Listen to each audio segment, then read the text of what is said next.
Hello. Today we will talk about where a healthy hobby ends and where the risk to life begins. Why do some people go jogging in the park, while others are ready to spend millions climbing peaks where the probability of death is very high? What drives them, and where is the line between sport and self-destruction? 1. A healthy hobby as a resource. Sports and nature strengthen the psyche, reduce stress, and help us feel alive. In this case, sport is our ally. 2. The shifting boundary, from running to extreme mountaineering. It is often not enough for a person to stop at what has already been achieved, new challenges are sought. But here lies the danger, the loss of an adequate sense of risk. 3. The illusion of safety through money. Modern technology creates the impression that risk can be purchased: oxygen cylinders, dozens of assistants, satellite communication. But nature remains stronger. An avalanche or a storm will not ask how much you paid. 4. Multiple real risks that cannot be eliminated. Avalanches, sudden movements of snow masses, from which neither money nor training will save you. Tornadoes and storms, sudden weather changes at high altitude can destroy an entire group. Lightning, the risk is especially high on open ridges and peaks. Unreliable companions, in a critical moment, someone nearby may betray you or fail to help. Unethical guides, even experienced professionals sometimes take unnecessary risks for money, endangering their clients. Physiological limits, brain edema, pulmonary edema, rapid oxygen drop. The human body is not designed for extreme altitudes. Even millions of dollars will not protect you from these factors. Every step in such conditions can be the last. 5. Psychological compensation. Often this striving is driven by inner emptiness or the desire to prove one's worth to oneself and to others. It is an escape from pain, not a search for joy. 6. Social narcissism and the demonstration of success. In modern society, the process itself is less important than the image. A photo on the summit, posts on social networks. People step into danger so that the world sees their specialness. 7. Adrenaline addiction. Danger triggers a surge of hormones, and a person becomes addicted to this state. Ordinary life seems dull, and risk becomes the only way to feel alive. 8. Phobias and escaping routine. Behind extreme sports there is often fear: the fear of being ordinary, the fear of aging, the fear of a meaningless life. In this case, sport turns into avoidance, not a resource. 9. Where is the line between health and destruction?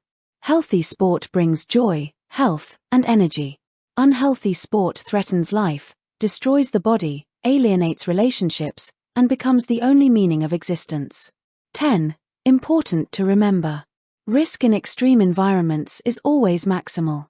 An avalanche, a storm, a lightning strike, an unreliable guide or a weak companion, this is reality, and it can destroy all plans. No one can guarantee safety where nature sets the rules. 11. What to do if you feel addicted. Keycap 10 First Steps of Self-Help and Psychotherapy.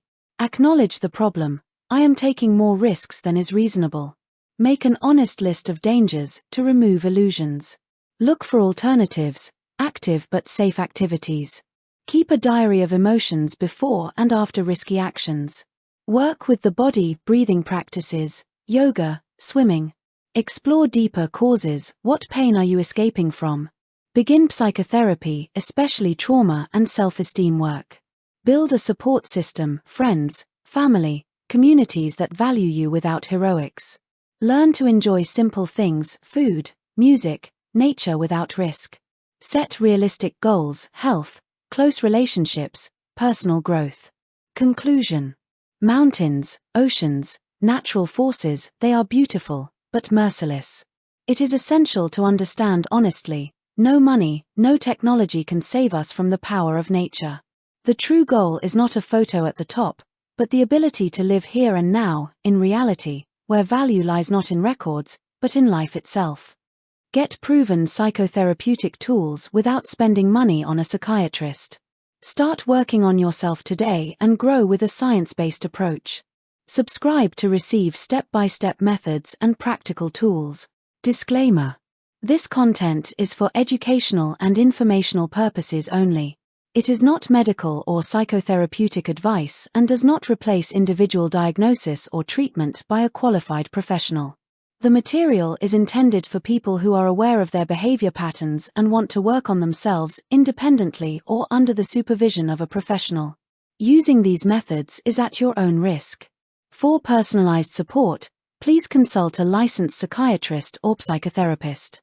We offer paid coaching sessions in personal development and self-reflection, based on general knowledge of psychology, not medical treatment, psychotherapy, or diagnosis. Yale University, USA, Certificate in the Science of Introduction to Psychology, 2025. Completed training at Yale University and obtained a certificate in the course Introduction to Psychology. We strongly recommend seeking licensed professionals for mental health support. For coaching inquiries, please submit your request via the email provided in the channel bio.